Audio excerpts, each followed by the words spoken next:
I'm Dr. I'm Dr. Rachel Griffiths. I'm with my father and partner in aquatics. Dr. Tom Griffiths. Welcome to the Drowning Files, where each week we share a lawsuit we've been involved in or another true story with suggestions to learn from these tragedies to save lives. What case do you have today? I just reviewed the written report I did in this case not too long ago, and I was just shocked about all the different variables that occurred in this drowning scenario in the United States. And there were 4 lifeguards on duty at this indoor pool with a lot of little pools within that bigger lap swimming pool and diving board complex. And it was open to public swimming. Families could come in and use the pool. And on this particular day, there were 4 lifeguards on duty, 3 seated in elevated lifeguard chairs, and 1 lifeguard was patrolling the deck, which is what we like. Some lifeguards up, sitting or standing, and some people on the deck roving. In this particular case, a husband and wife brought in 5 children and their family into the swimming pool. And as they entered the facility, there were rules about supervising your children. Children under the age of 12 must be closely watched by their parents. And the instructions were very, very specific about being in close proximity, and they are responsible for their parents, and the lifeguards are responsible for rules and regulations, but the parents are responsible for their kids, and so forth, but very explicit instruction. And in addition to that, as the family came into the swimming pool facility, they came out of the locker rooms, the lifeguard on duty who was patrolling saw that this husband and wife had 5 little children coming onto the pool deck. And she went out of her way to give her a customized lecture about the rules. And because there were so many little kids, they were all under the age of 7, that here are the things that you have to do to watch your children safely. And so the lifeguard addressed them as a group, just as a family group. Well, as it turned out, the family got into the water, and shortly after, the 2 twin girls were playing in the wading pool, the mother went to change the diaper of the infant. And after she came and changed the diaper and left her husband with the children in the pool, she came back into the bleachers, and the 2 little girls were going into the bigger pool where they really shouldn't have been. And so she approached the mother a second time and said, are these your girls over here? And she said, yes, they are. She said, well, you have to be with them. You have to be in close proximity to your children. So the woman came down on the deck carrying a little baby. Then, in all these moving parts, it's difficult to tell this story, but the father decides, well, he asks the lifeguards to open up the diving board in the diving well, because no one was going off the boards, and they had the cones there that they were closed. And because no one else was in the diving well and they weren't being used and they had enough lifeguards, the lifeguard said, sure, took the cone off and allowed the father to go off the diving board. So this kind of unfolds quickly, but the 2 little girls are not supposed to be in the big pool. Somehow, some way got into the big pool and walked with their hands, wall walk down towards the deep end, down towards the diving board so they could watch their dad. The dad dove in the pool, and what he was doing was showing them how long he could swim underwater and hold his breath. And he did that several times. There was some testimony that the girls were also holding their breath.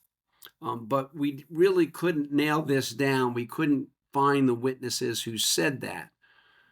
So anyway, to make a long story short, and this is a long story, we have the mother holding an infant in her hand.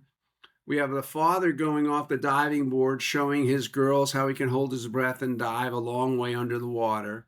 And during this period of time, one of the girls who was holding onto the wall and could not swim slip beneath the surface of the water without anyone in the family noticing. And of course, the lifeguards didn't notice. So, as the diving boards started to be used by other individuals in the pool, sometime after, a young lady went off the diving board, swam down along the bottom, and discovered this girl on the bottom and told the lifeguards. The lifeguards immediately went down and got her, brought her back up, and performed resuscitation efforts. And of course, they were not successful. Um, so that's the case that I have. I'm sure there was a settlement for the family. However, all the testimony and all the written documentation that we received in this case really showed that these lifeguards in this pool were extremely well trained. They were vigilant.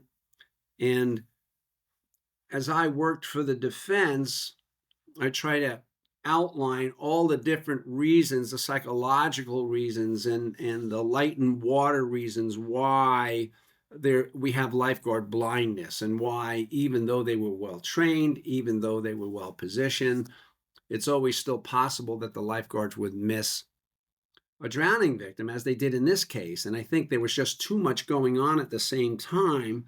And even though the lifeguards try to control the environment, they just missed this poor little girl. And some of the things I mentioned were cognitive blindness, perceptual blindness, but also the glare coming off the water, the lights, overhead lights being reflected off the water, and the ripple effect on the surface. And I try to build a defense case for the lifeguard. I think also what came into play was the family was addressed specifically by the lifeguards. They went out of their way to talk about, how to keep their kids safe. But And so that's a oh, very I was going to unusual say, case. one thing to think about though, and you use the words fast, how fast and moving parts everything happens. So if you picture the actual situation, like a mother having an infant with her, and you have your other kids at the pool, and you're kind of in the moment and things are happening quickly, and she goes and does a diaper change, and all of these things happen quickly. You can, as a parent, um, it's easy to have a lapse in supervision, and a lot of parents don't realize how quickly this can happen. But I wouldn't necessarily, I guess it's easier to lose track of a child than you would think, especially when you have other kids that you're dealing with, and when you Oh, have siblings. And a lot of these cases happen with more than one child, and you just go to do the most immediate thing at the time, thinking the other kids are okay. right. And you're right. Being a mother yourself, how quickly kids can um, leave your line of sight. And in this case, the father was in the water, he was diving, the mother was taking care of the youngest child, and she still had 4 kids in the facility. Uh, and I think in this case, she was thinking they were all going to stay in the wading pool, which is where she left them, but they didn't. Um, and so, can't beat up on in this particular case, we find it difficult to beat up on the mom because it's just one of those things. She couldn't keep track of everyone. But then again, you can't beat up on the lifeguards. They were doing the best job that they could do, and they just missed it. It just shows you how quick, quiet, and subtle drownings are. And even with the best surroundings, the best environment, you can still have a drowning death. So this was an extremely difficult case because it really looked like, between the parents and the lifeguards, this young child should not have drowned.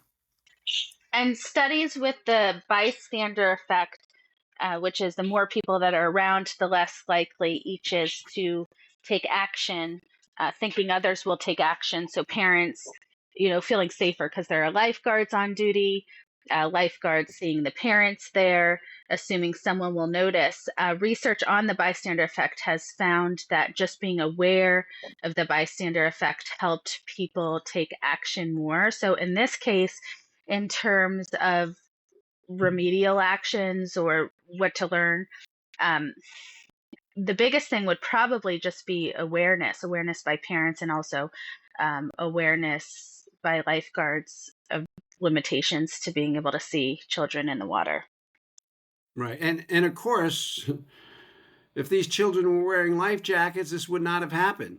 I mean, a properly fitting Coast Guard approved life jacket would have kept this young non-swimmer on the surface regardless of the depth of water. And that's why you and I keep pushing this is you know, the life jacket really reduces human error, and it takes human error out of the equation if you float them in a properly fitting Coast Guard approved life jacket.